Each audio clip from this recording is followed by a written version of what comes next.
Ang ating pong verse na binasa kanina is from 1 Samuel chapter 15 verse 22.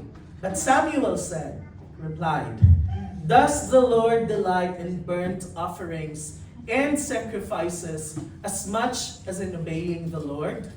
To obey is better than sacrifice, and to heed is better than the fat of rams." Let us pray. Father God, praise and glory to your holy name. Thank you, Lord, for this opportunity once again to listen to your words, to hear from you, and to learn from you. May your Holy Spirit give us all wisdom so that we would understand what you are about to tell us tonight, and help us to live in accordance to your words, na hindi lamang po kami tagapakinig, but we would apply everything that we would learn tonight.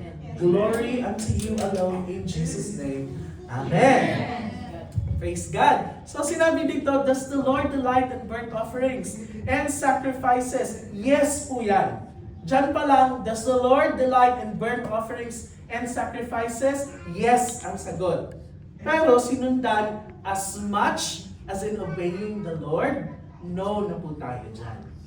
The Lord delights in our offerings and sacrifices. Yung ating pagpupuyat, yung ating pag-attend ng mga gawain, yung ating pong mga offerings at mga tithes. The Lord delights on those things. Huwag po kayong mag-alala. Nagugustuhan po yan ng Panginoon. He is blessed by our sacrifices and our offerings, but not as much as our obedience. Amen. Ibig sabihin po dito, our obedience means much more than offerings and sacrifices.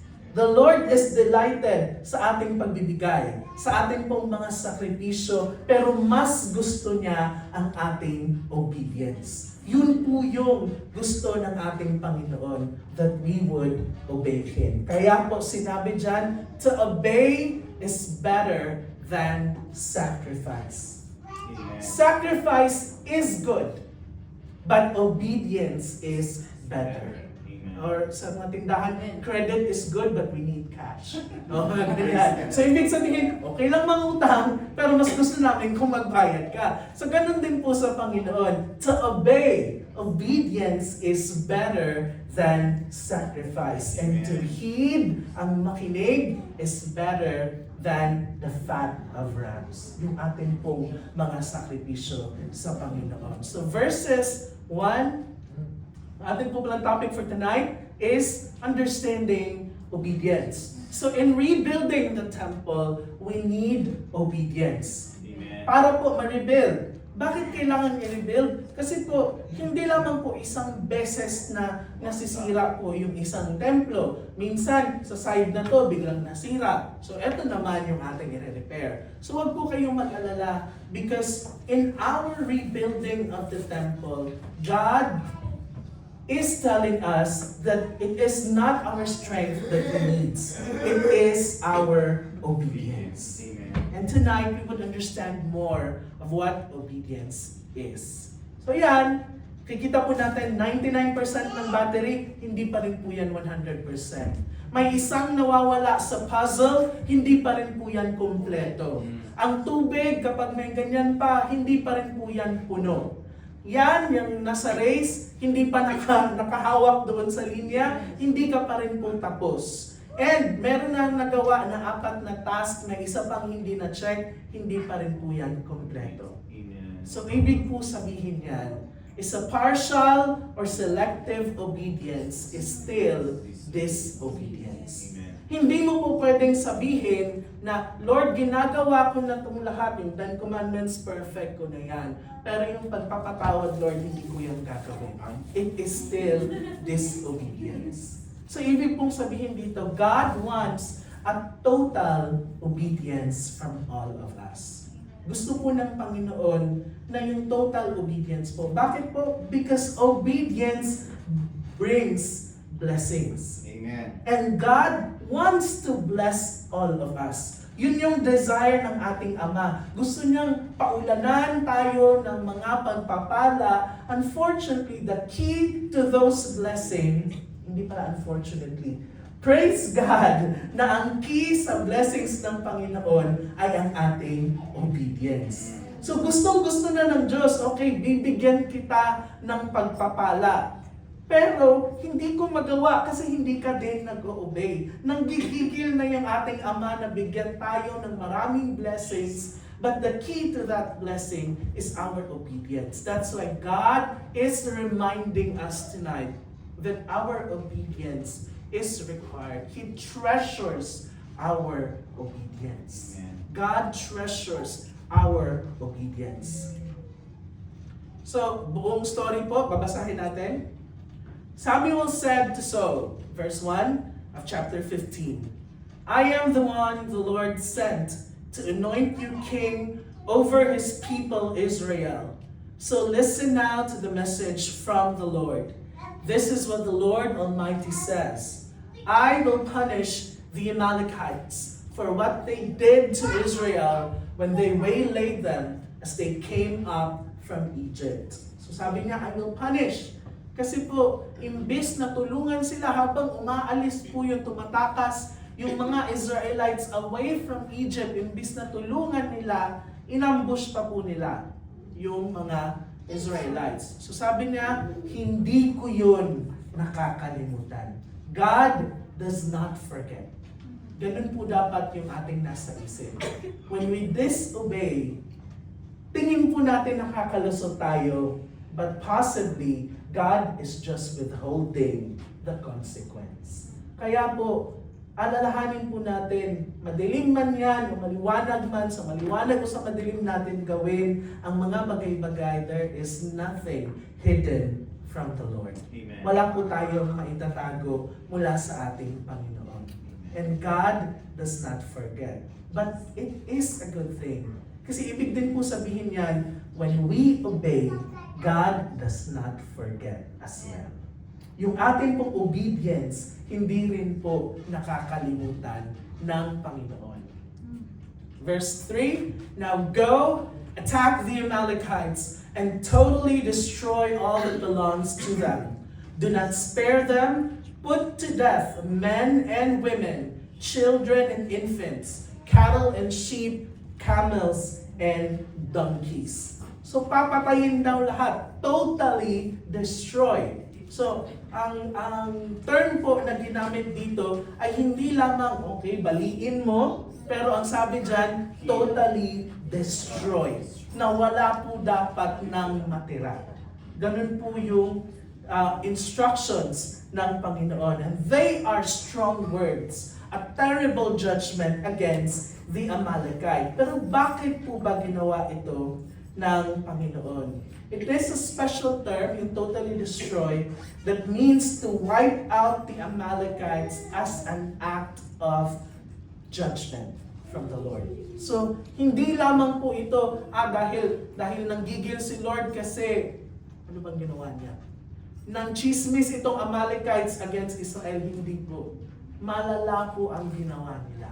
The Lord will not punish us for a very big consequence kung maliit po na bagay yung iyong ginawa. Pero, maliit o malaki man na kasalanan, kasalanan pa rin po yan. Huwag po natin kalimutan. Small sin, big sin, kasalanan pa rin po yan. It is still asin. Asin daw po. Maalat po yan. Asin. So it is still a sin. Kasalanan pa rin po yan. So when God delivered the Israelites out of Egypt, the Amalekites ambushed them. Ito po yung rason. And that's the story in which, yung naalala niyo po kung nagbabasa tayo ng Biblia, yun po yung time na si Moses, umakyat po siya sa isang hill, tapos i-raise niya po yung kanyang hand, at tapos po kapag nangangalay na siya, pagbababa, natatalo po yung Israelites. Tapos pag iaangat niya ulit, nananalo po sila. And at that time, naisipan po ng kanyang mga kasama na tulungan siya para alalayan yung kanyang kamay. So ganun po ito na time. Na yung Amalekites, imbis na tulungan sila kasi tumatakbo sila out of Egypt, sila po ay inambush pa. And after that battle, yung time na yon, when they won, God spoke these words. Ang sinabi niya, I will completely blot out the memory of Amalek from under heaven. From under heaven. And ito na po yung fulfillment ng promise ng Panginoon, yung sinabi ng Panginoon. As a king, ilang beses po nating naririnig dito, when God says something, He will do. Gagawin po ng Panginoon. Here is a fulfillment of that promise as God now intends to carry out the judgment. Pronounced niya, sinabi niya, 400 years ago. So kagaya ng sinasabi ko, God doesn't forget. Hindi po nakakalimot ang Diyos. 400 years ago, ito yung ginawa ng mga Amalekites and now naningil yung Panginoon sa kanila.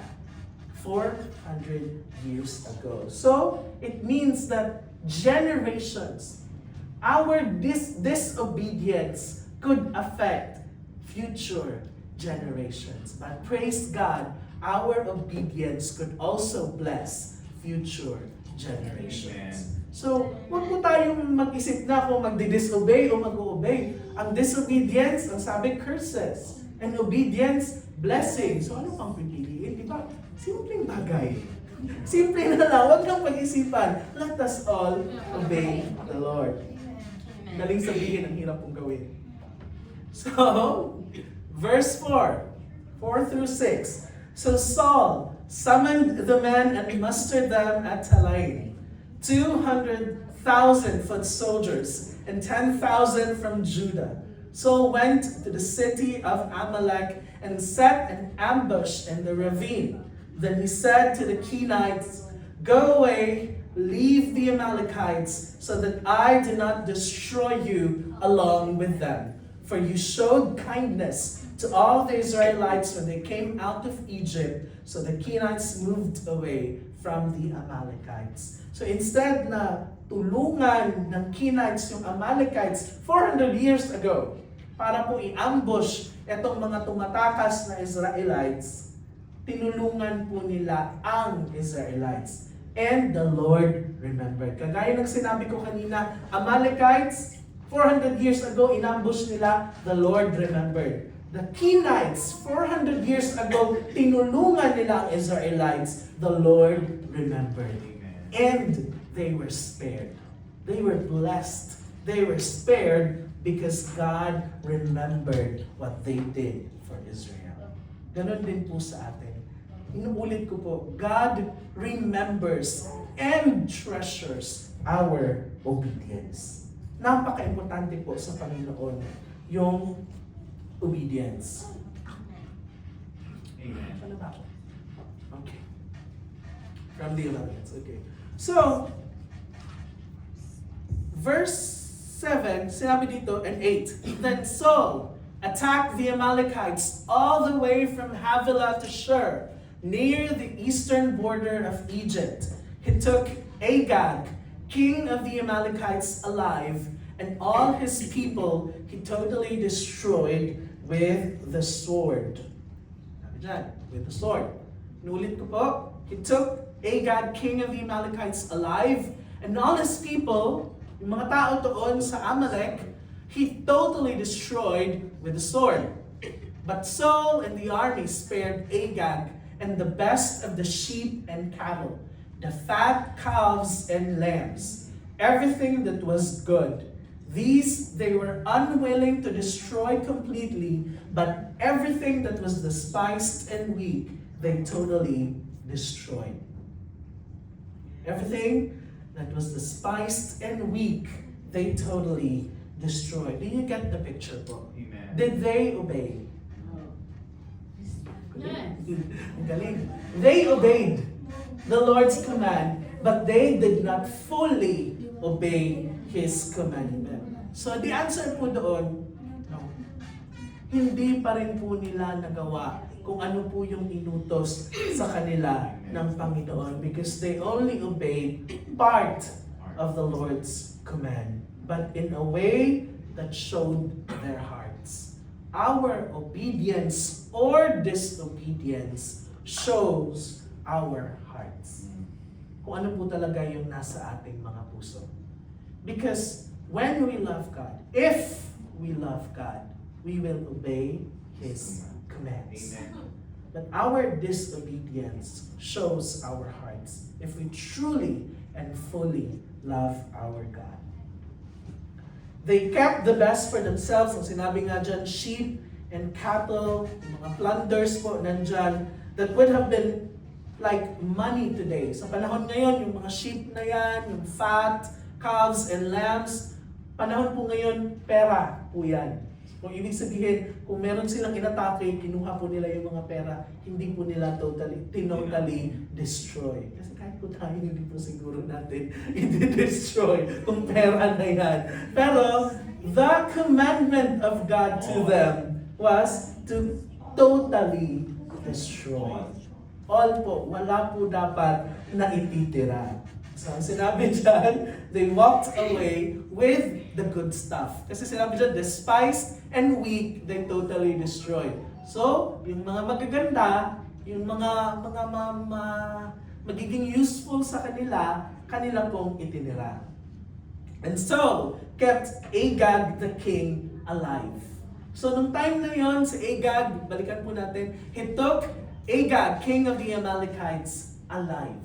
Buhay po, hindi na po pinatay yung hari. Because in those days, kung meron ka pong servant or slave na dating hari, trophy mo po yan. Success mo po yan. Kasi sasabihin ng ibang kingdoms, ay wow, si King Saul, ang kanyang servant, hari ng Amalekites. So parang wow, the best. The best ka na. Kasi hari yung iyong servant.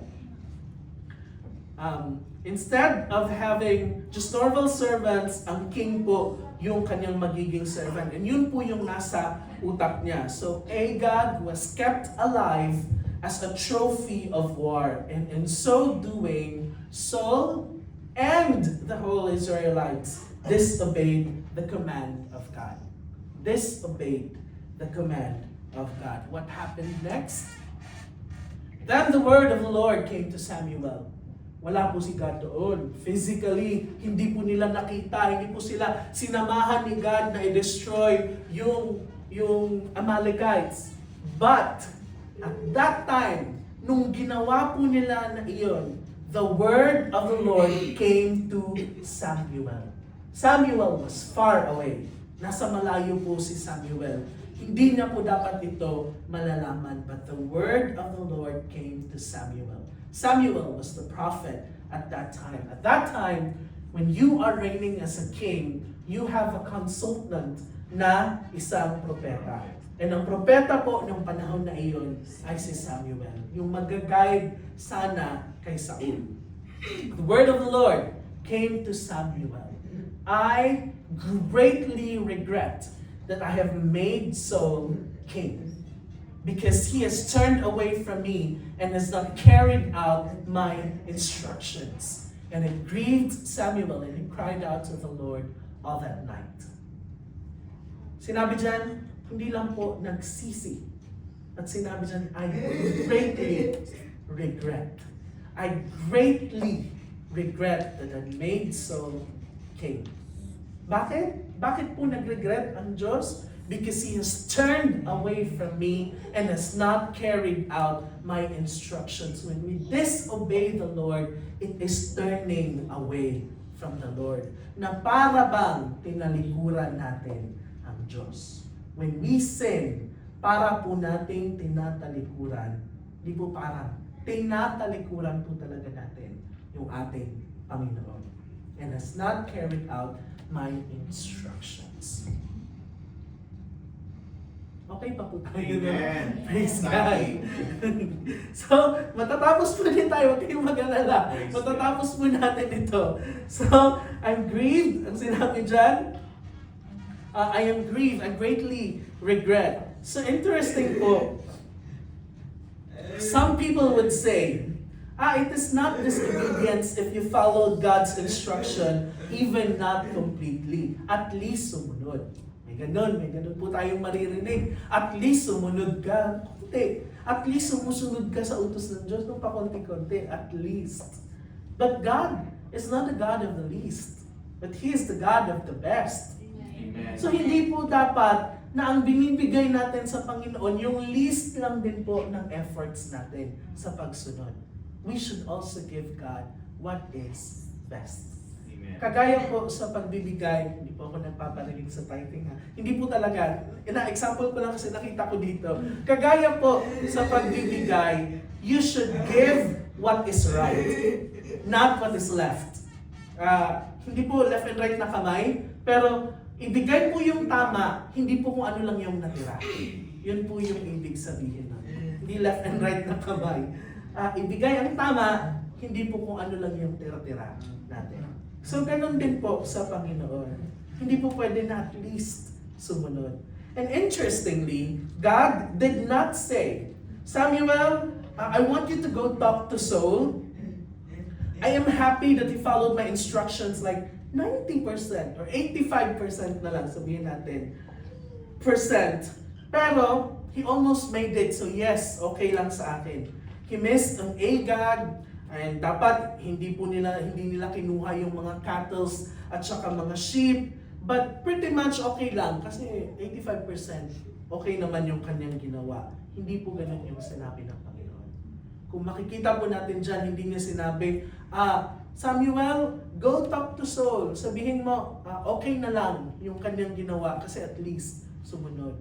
Pero ang sinabi niya dyan, I greatly regret. The Lord said, I greatly regret. In other versions, ang sinabi dyan, I am grieved because he has turned away from me and he has not carried out my instructions. Ganun po yung sinabi. Grieved. Nasaktan ng lubusan ang Diyos. Kasi po, hindi po siya nakinig totally sa Panginoon. So, the following verses po, mababasa natin yung dialogue ni Samuel nung kinumpronta na po niya si Saul. And kung mababasa na po natin to, makikita po natin yung mga characteristics ni Saul dito na kung bakit po siya napunta sa kalagayan na ito. So I want you to take note of these characteristics because they are the same things that get you and me sa trouble din po. So every one of us in this room has been guilty at times of the same thing Saul did. Selective obedience.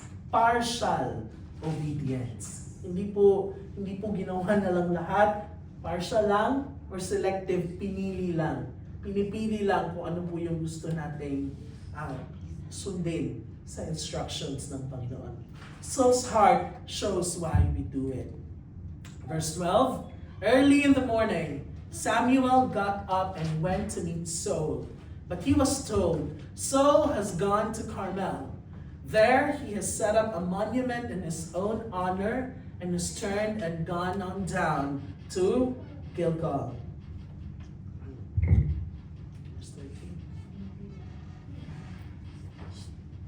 Okay, dyan po muna tayo. So sinabi dyan, there he has set up a monument in his own honor and has turned and gone on down to Gilgal. So, bakit po ito something wrong? Bakit po may something wrong dito sa ginawa ni Saul? Ano po sa tingin natin? Ano pong mali dito sa ginawa ni Saul? Pumunta siya sa Carmel, the mountain, where he would usually offer his sacrifices to God.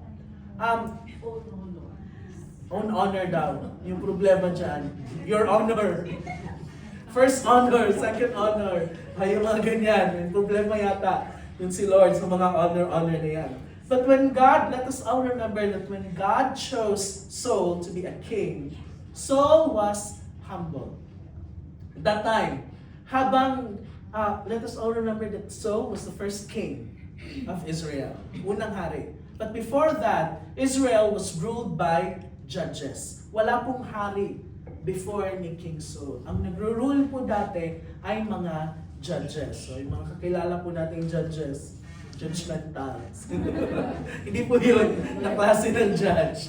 So, eto pong Israel, ang sinasabihan ng Panginoon ng instructions dati ay ang propeta and then the judge. Pero this time, since ang mga Israelites nanghingi ng hari, okay, pinagbigyan ng Panginoon. And Saul was the first king. But he was so humble when he was chosen. In fact, Ito po yung storya niya. Nung time na yon, ang ginawa, when Samuel and all Israel come forward by tribes, sabi, bubunutin. Okay, 12 tribes of Israel. The tribe of Benjamin was taken by Lot. Okay, Benjamin. So sinabi dyan na, okay, bubunot tayo ng hari, pero ang will ng Panginoon yung matutupad. So hindi natin alam kung sino. Okay, nagbingo na. Okay, inalog-alog na yon. Tapos kinuha, nabunot. The tribe of Benjamin was taken by Lot. Then he brought forward the tribe of Benjamin, clan by clan, and Matri's clan was taken. Finally, Saul son of Kish was taken. So by clan, tapos by family, and then sa family na yon, sino yung mabubunot as hari. But when they looked for him, he was not to be found. So nung hinanap na, okay, sana yung nabunot natin? Sana si Saul? So they inquired further of the Lord, has the man come here yet? Pumunta ba dito nung pinatawag? And the Lord said, yes, he has hidden himself among the supplies. Nung time na yon, kasi may sakripisyong gagawin, nag-gather ang lahat ng Israel kasi may fiesta po sila, tapos bubunutin yung kanilang magiging hari. Dahil sa kanyang humility at natatakot po siya sa responsibilidad, nagtago po si Saul. Unfortunately, kung babasahin po natin yung last verse, there he has set up a monument in his own honor and has turned and gone on down to Gilgal.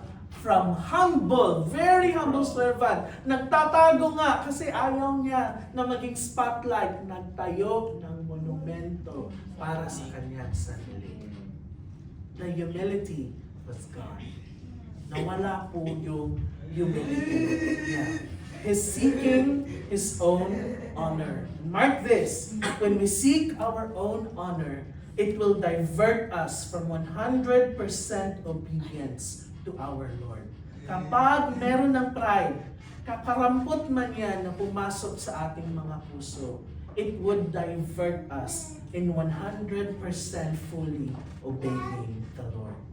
Our obedience is affected by our pride. Pride, chicken. Pride. Yung ating pong mga pride ang magpapahamak po sa atin. Instead, na dati nagtatago, ngayon nagpatayo ng monumento, ako na to. Galing ko na. Nagpatayo po siya ng monumento. Verse 13, when Samuel reached him, Saul said, the Lord bless you. I have carried out the Lord's instructions. Interesting. Napaka-interesting po ng verse na ito. Nung pumunta na si Samuel, nakikita na niya sa malayo, paparating na si Samuel, ay, yun na, sinundo na niya, sinalubong na niya. At ang sinabi niya, the Lord bless you. Oh, galing, di ba? The Lord bless you. I have carried out the Lord's instructions. So, alam niya na nahuli na siya. Alam niya na there's something wrong. Pumunta yung propeta dito. Bakit nandito yan siya? And he knows he's guilty. And he starts out with, the Lord bless you. Shalom. Or, oy, God bless, brother, sister. As if naman. The first thing na kanyang sinabi, I have carried out the Lord's instruction. Defensive na agad.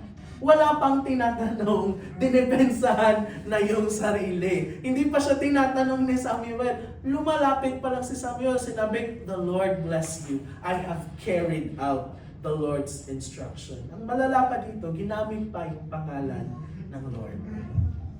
Verse 14, but Samuel said, what then is this bleating of sheep in my ears? What is this lowing of cattle that I hear? Ano tong mga tunog ng sheep, ng mga tupa, at saka mga mu, at saka mga badyaan na naririnig ko. So Saul was set on a mission in which there was no question kung ano yung dapat niyang gawin. Ang kanyang gagawin lang, totally destroy. And now, nakatayo po siya sa harap ni Samuel at sinabi niya, I have obeyed the Lord's instructions. Habang ginagawa niya po yun, meron pong naririnig si Samuel. Sabi niya, ano to? What then? So para mas maintindihan po natin, balik po tayo dito. Papalapit si Samuel. Tapos nung lumapit na si Samuel, ang sinabi ni Saul, "The Lord bless you. I have carried out the instructions." Okay lang sana pag ganyan. Pero ang nangyari po at that time, ito po yung ganap. "The Lord bless you." I have carried out the instructions of the Lord. So meron pong naririnig si Samuel na mga ibang mga huni, mga tunog, may sheep daw, sabi ng anak ko, at meron din daw cow. So ganun po yung naririnig ni Saul. Tapos sinabi niya, I have carried out the instructions. So galit na galit naman itong si Samuel.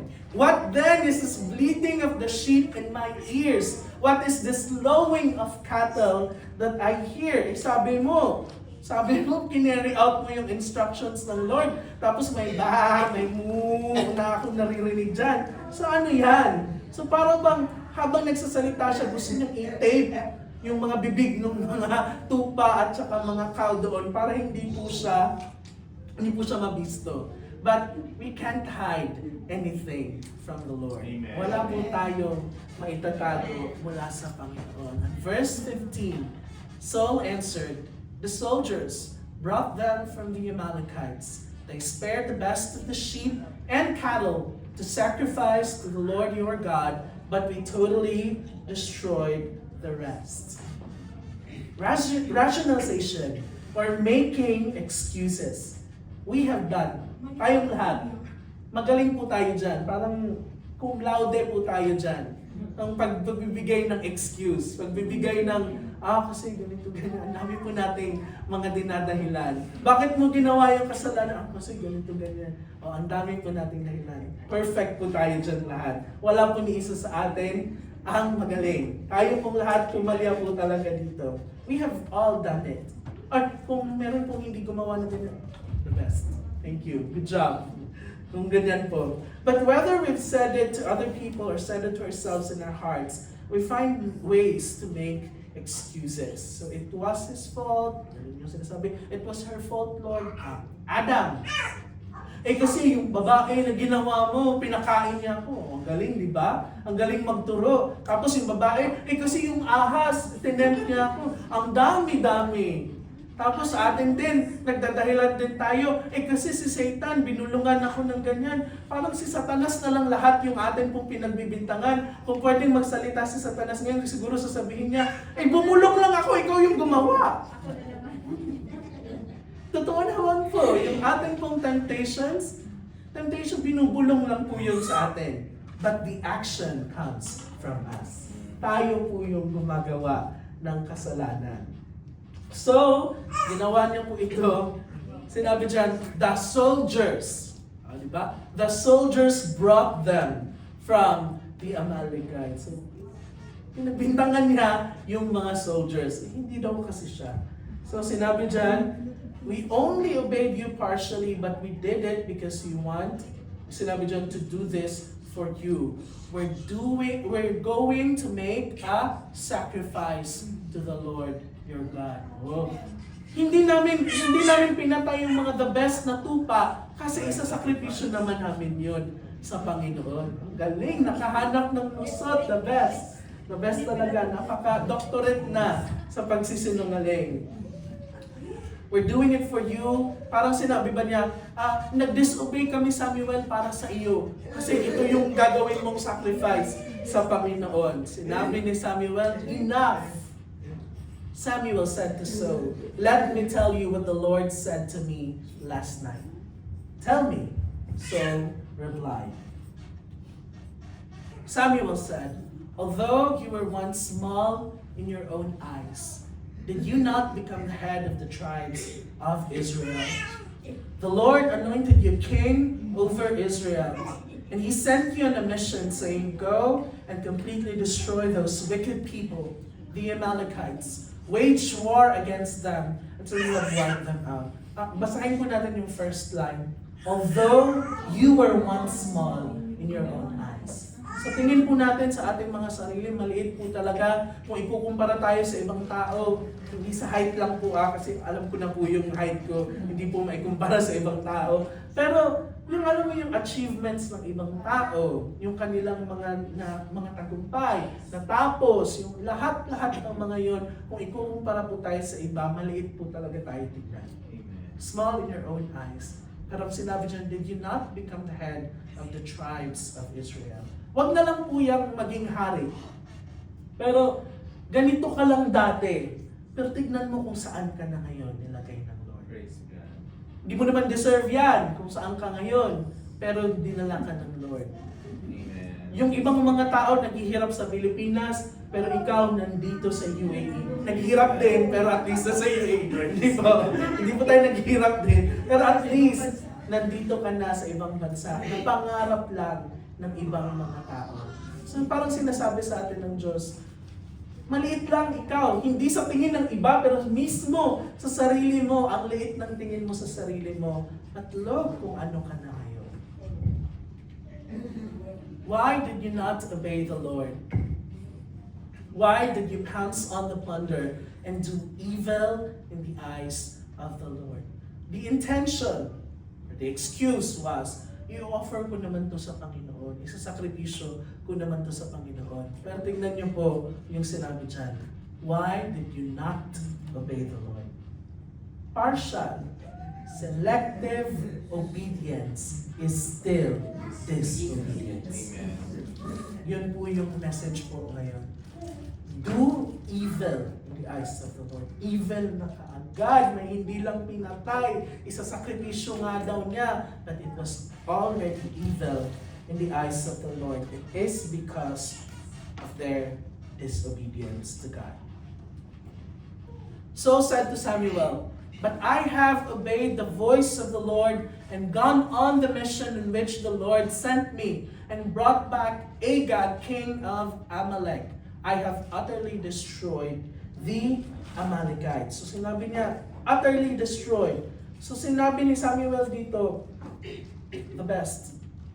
Basahin po natin. But the people took of the plunder, sheep and oxen, the best of the things with which should have been utterly destroyed, to sacrifice to the Lord your God in Gilgal. Yun po yung lagi niyang inuulit-ulit. Pangalawang beses na niya itong sinabi. Una, the soldiers. Tapos ngayon, the people took off the plunder, sheep and oxen, para isakripisyo doon sa Lord. Sabi niya, in Gilgal.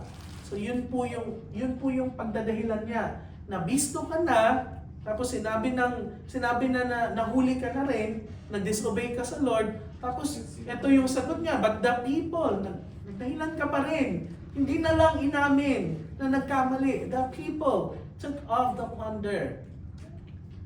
The best rebuke ever, yung binasa natin kanina.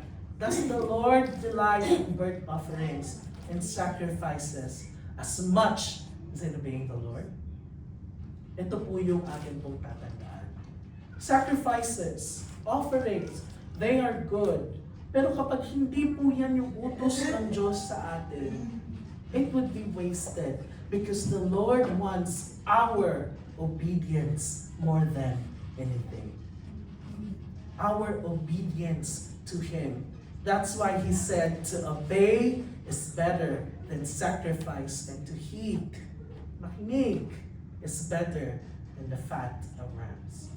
Kahit anong pang ganda ng intensyon nila doon, or excuse ni Samuel doon, i-offer ko to sa Lord. But the Lord said, totally destroy. You still disobey. In other words, ang sinabi dyan, God commended sacrifices. Totoo po yan. Sa Deuteronomy, sa Exodus, kinuman po talaga ng Panginoon yung offerings and sacrifices. Even sa Leviticus, made it clear that those sacrifices were pleasing to Him. A sweet-smelling aroma unto the Lord, but not at the cost of our obedience. Obedience pleases God more than sacrifice. Kaya nandiyan sinabi to obey is better than sacrifice. For rebellion, Ayun na, hindi lamang siya sumunod na patayin lahat, pero ang dami ng sinabi for rebellion. So, yung hindi po natin pagsunod ay pagre-rebelde sa Diyos. Rebellion is like sin of witchcraft and arrogance. Na yung pride, like the evil of idolatry. Yung mga red na yan, witchcraft and idolatry, relate po ang Israelites dyan kasi alam nila that those are the worst kinds of sins. Alam po nila. At kinumpara ng Diyos ang disobedience being the worst kind of sin. The Lord hates, abhors disobedience, witchcraft and idolatry. Because you have rejected the word of the Lord, He has rejected you as king. Because we have rejected the word of the Lord, He has rejected us as ano man tayo ngayon. Huwag po sanang dumating sa punto na sasabihin ng Lord, ay nagsisi ako na dinala ko si Jeff dyan, ginawa ko siya ganito. Or yung ating mga sarili. Nagsisi ako na ganito na yung pinagdahan ko sa Kanya at ginawa ko siyang ganito. Put yourself, kung ano man ang posisyon or kung ano man yung ako bilang tatay, nagsisi si Lord na ako'y naging tatay ni Jace. Sana hindi dumating doon sa puntong gano'n. Na sana tayo pong lahat ay hindi po natin maririnig sa Lord, nagsisi ako na ginawa ko to sa iyo. Na binigyan kita ng ganitong posisyon. Na ginawa na dinala kita sa ganito. Because you have rejected the word of the Lord, He has rejected you as king. So, arrogant spirit po yan na matatawag toward God Himself. Kaya, hate ng Panginoon yun. So, how do you feel about the word of the Lord? Kagaya po sa story po na ito ni Saul, prophetic po yung word from Samuel na ito po yung word ng Lord mismo sa bibig ng Panginoon na pinadala niya through Samuel. We don't have those now. Wala na pong masyadong propeta ngayon na ipapadala ang Lord dito sa atin. But we have His word. Amen. Dito po yung Bible. Amen. And the Bible is as much as the word of the Lord as the prophet of the old days. Amen. Kung paano po nangusap ang Panginoon that time sa mga propeta, ang Biblia po na nangungusap sa atin ngayon has that very word of the Lord. Amen. The authority from the Lord. So, wag na po natin sabihin, kasi walang nagsabi sa aking propeta na hindi ko daw gawin yan. Nandiyan na sa salita ng Panginoon. And that word of God in the Bible has that authority. Nakagaya po na isang anghel o isang propeta ang nagpakita po sa atin at nagsabi ng salita ng Diyos. Wag na po tayong mag-expect na meron pa pong extraordinary na pagpapakita ang Diyos dito. Praise God kung meron. But the word of the Lord is much more than enough para po tayo ay matuto. God's word has authority over our lives. Amen. So gawin po natin to sa ating mga sarili na let us all think na hindi po tayo dapat mag-pick and choose. Lord, ito lang yung gusto kong gawin dito sa Biblia. Ito, reject. Ayoko niyan. Itong dito lang sa Matthew yung gagawin ko. Pero itong sa Acts, hindi ko yan gagawin. Hindi po ganyan. We cannot pick and choose. Kasi po, pag magpipick and choose tayo, of course, we would pick and choose what is convenient and easy for us. But the Lord is telling us tonight and reminding us tonight, obedience that He wants is a total obedience. Amen. Buo na obedience yung gusto ng Panginoon. Not 95% na obedience, but the full obedience. Malapit na ba tayo? Sana. Verse 24, Then Saul said to Samuel, I have sinned. Yan na. Maganda. I have sinned. Yan na. Nagsisi na. Or nag-recognize na ng kasalanan. Saul said to Samuel, I have sinned. I violated the Lord's command and your instructions. I was afraid of the people, and so I gave in to them. Okay na sana nandun na sa, I have sinned, I have violated the Lord's command. Tapos sinabi, ay natakot kasi ako sa mga tao. Kaya, nag-give in ako. Pleasing the people would surely make you fail. Kapag ikaw, naging leader, Bible study leader, pastor, teacher, elder, deacon, o kung ano man, para lang ma-please yung tao, hindi mo susundin yung Diyos, ex ka na dyan. Ex ka na kaagad. I was afraid of the people. Sinabi mo pa, natakot ka sa mga tao. Hari ka, natakot ka sa mga tao. And so I gave in to them. Okay na sana nag-justify ka pa. Okay na sana nagsabi ka, Lord, nagkasala ako, na-violate ko yung command mo. Dinugtungan pa niya, nakakagigil lang siya. No? 25, now I beg you, forgive my sin. Okay na naman. Pero dinugtungan na naman niya. Sana i-stapler na lang talaga natin yung ating mga bibig. Kaya nga po sinabi sa Biblia, where words are many, sin is not absent. So kapag dami-dami nating sinasabi, sure po talaga na may kasalanan na masasabi. So kapag galit po tayo, better na lang po talaga, stapleran na lang natin yung ating mga bibig. Okay na sana yung simula forgive my sin. Pero dinugtungan pa, and come back with me so that I may worship the Lord. Okay sana, pagpatuloy po natin. But Samuel said to him, I will not go back with you. You have rejected the word of the Lord, and the Lord has rejected you as king over Israel. As Samuel turned to leave, Saul caught hold of the hem of his robe and it tore. So paalis na sana si Samuel, si Saul po hinabol, hinawakan yung kanyang robe at napunit yung robe ni Samuel. At ito po yung sinabi, prophetically, Samuel said to him, the Lord has torn the kingdom of Israel from you today and has given it to one of your neighbors, to one better than you. Ito po yung masaklap. Hindi man lang sa iyong anak binigay. Sinabi dyan, to one of your neighbors. Alam po natin kung kanino binigay naman po, di ba? Kay David. And sinabi dyan, to one better than you. Let us always think of this. Be humble enough to admit na meron pa pong mas magaling kaysa sa atin. We are not irreplaceable. Lahat po sa atin dito, kaya pong palitan ng Panginoon. Teacher, pastor, kahit na sino, kaya pong palitan ng Panginoon sa isang isla. Hindi ka po the best. Hindi po tayo the best dito. Ang the best lamang po ay ang ating Diyos. Sinabi pa dyan, and gave it to the one better than you. Better than you. He who is the glory of Israel does not lie. Hindi po nagsisinungaling ng Diyos or change His mind. For He is not a human being that He should change His mind. So kapag nag-decide na po ang Diyos, final na po yan.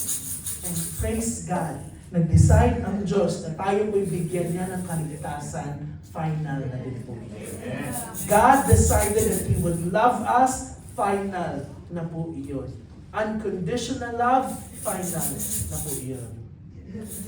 Saul replied, I have sinned. Binalik na naman ito. Nakainis talaga ito si I have sinned. But please, honor me before the elders of my people and before Israel. Come back with me so that I may worship the Lord your God. Yun pala yung gusto niya. Akala ng mga tao na gusto niyang bumalik si Samuel kasama niya para mag-worship. Pero, ang sinabi pala, to honor me before the elders. Pa hindi naman ako mapahiya. To honor me before the elders of my people and before Israel. So that I may worship the Lord your God. Two very important things po. Malapit na po tayo. Please honor me before the elders. Saul still seeks honor. Kahit na alam niya nagkasala siya, gusto pa rin niya na malinis siyang tingnan. Na walang bahid ng kung anuman na tingnan sa harap ng mga tao. You can't repent at the same time that you seek honor for yourself. Repentance, pangit talaga ang repentance. Puno ng luha, puno ng uhog ang repentance. But if you still seek honor, that repentance cannot be achieved. Hindi po talaga ma-achieve yung totoong repentance. Repentance is all about humility and honesty. Humility and honesty. It isn't about Samuel, please come with me. I have to save face here. Parang ganun, para hindi ako mapahiya. Para yung royal position ko, hindi pa nila ako tanggalin na maging hari. Although alam na niya na matatanggal siya bilang hari. But notice this. Yung pinakahuli na in-underline ko po. So that I may worship the Lord, your God. It was not his God, but it is the God of Samuel. Unfortunately, we can come here and say, I worship the Lord, pero ang problema pala, hindi pala Lord talaga si Lord. Hindi pala talaga natin Lord si Lord. Lord ng katabi, Lord ng asawa, Lord ng kapitbahay, o kung sino mang nagdala sa atin dito. Lord ng kaibigan pala. Sinabi dyan, so that I may worship the Lord, your God. The Lord is our personal Lord and Savior. Ganun na po yung relationship. And ang problema dito, he was worshiping the Lord, but not truly worshiping the Lord. Kasi hindi niya ginawang Diyos ang Panginoon. It was the Lord of Samuel. So dapat po, when we come here, let us all make sure that we come here not just for attendance, not just para sabihin, okay, perfect attendance, laging nandito, but because we want to honor our Lord. Amen. My Lord. Yung Lord na pinagsisilbihan ko, hindi Lord ng kapitbahay o ng katabi ko ngayon. But I want to honor my Lord. Make Jesus your personal Lord and Savior. Ganun po yung gusto ng Panginoon. That when we come on that day, hindi po Lord ng ibang tao, pero we can say, my Lord. Because God has taken ownership over us. Sinabi ng Diyos, you are mine. But also God is saying to us, I am yours. Amen. Ako ay iyo din. So let us have a personal relationship with our God. In fact, kung babasahin po natin verse 15, 21, and 30 po niya sinabi ng your God, your God. Your God lagi, hindi po my God. So sinabi ni Samuel, you have done a foolish thing, Samuel said. You have not kept the command the Lord your God gave you. If you had, kung ginawa mo lang, He would have established your kingdom over Israel for all time. But now your kingdom will not endure. The Lord has sought out a man after His own heart and appointed him ruler over His people because you have not kept the Lord's command. Man after God's own heart. It was David. What God wants from us when we are selective and partial in our obedience is to repent. Gusto lang ng Diyos, repent. Go to God. And huwag nang mag-excuse. Huwag nang gumawa na, Lord, kasi ganito, kasi ganyan. Lord, nagkasala ako. Tuldukan mo na, doon na. Hindi dahil, Lord, ganito, ganyan. And God, He wants us to come to God. He wants us to come to Him for forgiveness. Kaya po, ito po yung message niya sa atin tonight. For we do not have a high priest who is unable to empathize with our weaknesses. But we have one who has been tempted in every way, just as we are. Yet He did not sin, being Jesus. Amen. Our high priest is not just anyone, but it is Jesus. Amen. Na hindi po natin pwedeng sabihin, hindi naman yun siya makakaintindi sa akin. He was here and He was tempted. Doon po sa kanyang 40 days na pagfa-fast, He was tempted. And even before the crucifixion, He was tempted again. Para hindi po siya magpapako. He was tempted in every way, just as we are. Yet, He did not sin. Amen. Jesus did not sin. And that temptation, ganun din po sa atin. Kaya hindi po natin pwedeng sabihin, na-tempt kasi ako, Lord, kasi grabe yung temptation sa akin. Ang sinasabi dito, Jesus was also tempted in every way just as we are, yet He did not sin.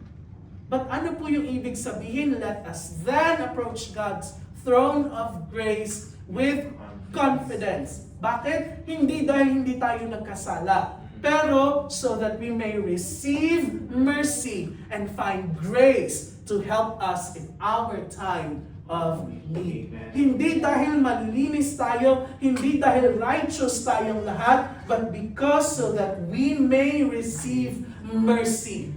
Kaya po tayo pwedeng confident na lumapit sa trono ng Panginoon because in that throne of grace, we will receive mercy. Amen. Awa ng Panginoon and find grace to help us in our time of need.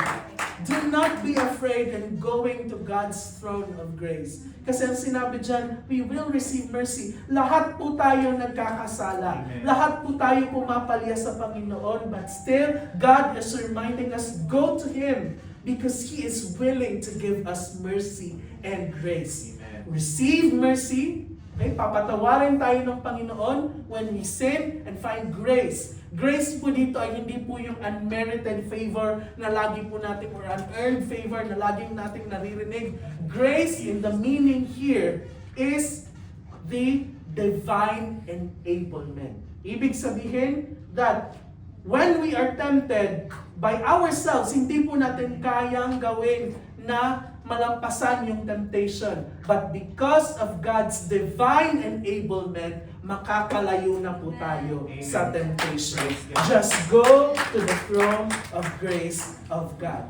Ito po yung kanyang sinasabi. But when you fail, kung hindi po natin nakuha yung grace, kung hindi po natin nag-grab yung grace agad, there is still mercy. Dalawa po yan. Ang pagpapatawad ng Diyos at ang pag-i-enable ng Diyos sa atin para makatayo against the temptation. To help us in our times of need. We need both parts. Lahat po tayo receive mercy and then find grace. Lahat po tayo kailangan ng dalawang yan. Hindi lang po isa yung kailangan natin. But that is what Saul did not do. Hindi po yung ginawa ni Saul. Balik po tayo sa story natin. Pasensya na. Then Samuel said, "Bring me Agag, king of the Amalekites." Yung propeta na yung nagsabi. Agag came to him in chains and he thought, surely the bitterness of death is past. So sinabi ni Agag, yung hari, sure, kasi propeta to, so hindi yan, for sure, okay na ako. But Samuel said, as your sword has made women childless, so will your mother be childless among women. And Samuel put Agag to death before the Lord at Gilgal. Then Samuel left for Ramah, but Saul went up to his home in Gibeah of Saul. Until the day Samuel died, he did not go to see Saul again, though Samuel mourned for him, and the Lord regretted that he had made Saul king over Israel. Inulit po dito. And the Lord regretted that he had made Saul king over Israel. Nawa po, kagaya ng sinabi ko kanina, hindi po magsisi sa atin yung Diyos na dinala tayo kung saan tayo ngayon. Samuel did what King Saul never did. To finish what the Lord has started. Ganun po eh. Si Saul po kasi, puro lang siya, okay, patawarin mo ko, nagkasala ako. Pero wala po siyang ginawa after. Okay, pinatawad. For example, pinatawad. Pero wala po siyang ginawa after. Pero ang ginawa po ni Samuel ay kung ano po yung original na sinabi ng Lord. Pinatay niya si Agag. Ganon din po sa atin. When God gives us mercy and forgives us, gawin po natin yung original na pinapagawa ng Diyos. Talikuran yung kasalanan. And obey the Lord fully. At huwag po tayong mag-alala, kagaya ng binasa po natin kanina, we will receive mercy and find the divine enablement to help us in our time of need. Amen. Hindi po kung kailan lang niya gusto, pero kung tayo po ay nangangailangan. Ang Diyos po, hindi lamang po niya bibigyan ng tulong kung kailan niya lang feel na tulungan tayo. Hindi po niya sinasabi, okay Jeff, kung may time ako, sasagutin kita, hindi ganyan.